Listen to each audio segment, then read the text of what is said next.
માણાવદર તાલુકાના મટિયાણા ગામે 15મા નાણાં પંચની ગ્રાન્ટમાંથી 3,37,000ના ખર્ચે બાદરના સમથી સરોડ જતા રસ્તા સુધી એપ્રોચ ગટરનું કામ ગ્રામ પંચાયત દ્વારા કરવામાં આવ્યું છે।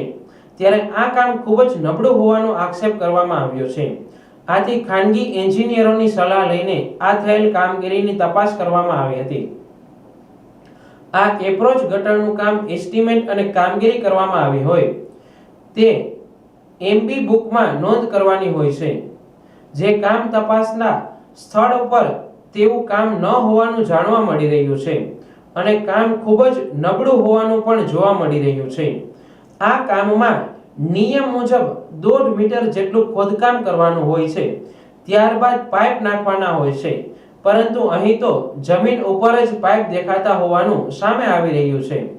ઉપરાંત જે ચેમ્બરો બનાવવાની હતી તે પણ ન હોવાનું જોવા મળી રહ્યું છે। આ ઉપરાંત જે પાઇપો નાખવામાં આવ્યા છે તે તૂટી ગયા હોવાનું જોવા મળી રહ્યું છે। ત્યારે 3.37 લાખના ખર્ચે બનેલ આ એપ્રોચ ગટરના કામમાં ઉપયોગમાં લેવાયેલ પાઇપ સહિતના મટીરીયલની ગુણવત્તાની તપાસણી કરવી જરૂરી છે અને તો જ સત્ય બહાર આવી શકશે। આ અંગે ગામના આરટીઆઈ એક્ટિવિસ્ટ અમિતભાઈ બોરખતરિયાએ જણાવ્યું હતું કે જે કામ 300 મીટર જેવું કરવાનું એસ્ટિમેટ અને એમબી બુકમાં દર્શાવે છે તે સ્થળ ઉપર માત્ર 100 મીટર જેટલું જ દેખાય છે।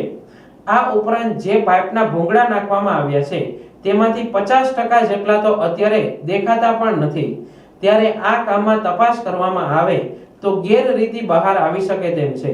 મારું નામ અમિત બોરખતરિયા, ગામ મટિયાણા ગામે નિશાળની પાછળ જે ગટર યોજના ગટર માટેના જે ભૂંગળા નાખવામાં આવ્યા છે તે કામ અંદાજે 3,17,000 રૂપિયાનું થયું છે। પરંતુ આની અંદર આ કામ માત્ર 300 મીટરની આજુબાજુનું છે, પરંતુ પ્રેસ મીડિયાના માધ્યમથી એ માપણી કરતા 100 મીટર ઉપર કામ થયેલ નથી અને આજની તારીખે અહીંયા ભૂંગળા પર 50% છે નહીં, એટલે આની અંદર મોટે પાયે ભ્રષ્ટાચાર થયેલો છે અને આ બાબતે લેખિત રજૂઆત ટીડીઓ સાહેબને પણ કરેલી છે, પણ આજ દિન સુધીમાં કોઈ પણ તપાસ કરવા આવેલ નથી। આ અંગે ગામના પૂર્વ સરપંચ રાજુભાઈ રામભાઈ જણાવ્યું હતું કે આ કામ 15મા નાણાં પંચની ગ્રાન્ટમાંથી કરવામાં આવેલ છે।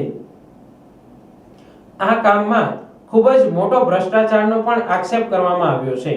ત્યારે એમબી બુકમાં જે વિગત દર્શાવી છે તેવું કંઈ કામ સ્થળ ઉપર દેખાણું નથી।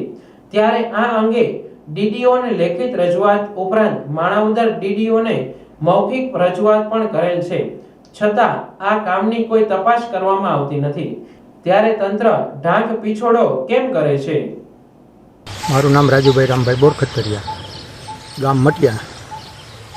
મેં 15મા નાણાં પંચની ગટર અને બીજા કામો માટે આ ગટર આપ મીડિયા જોઈ શકો છો તેમને માટે મેં લેખિત રજૂઆત કરી હતી।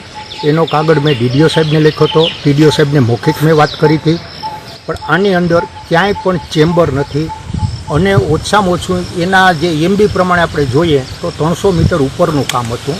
3,17,000નું એનું બિલ છે, બરાબર।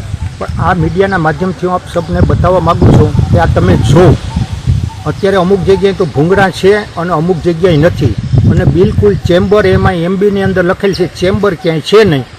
તો આની ત્વરિત તપાસ થાય અને આમાં જે કાંઈ કસૂરવાન હોય એની ઉપર પગલાં લઈ અને સરપંચ સંડોવાયો હોય તો સરપંચ ઉપર પગલાં લેવા। આમાં એકબીજા કેનું સંડોવણી છે એ ખબર નથી પડતી કે ધાક પીછોડો કરે છે તંત્ર, એની પાછળનું કારણ શું? તો આનો તત્વરિત નિકાલ આવવો જોઈએ।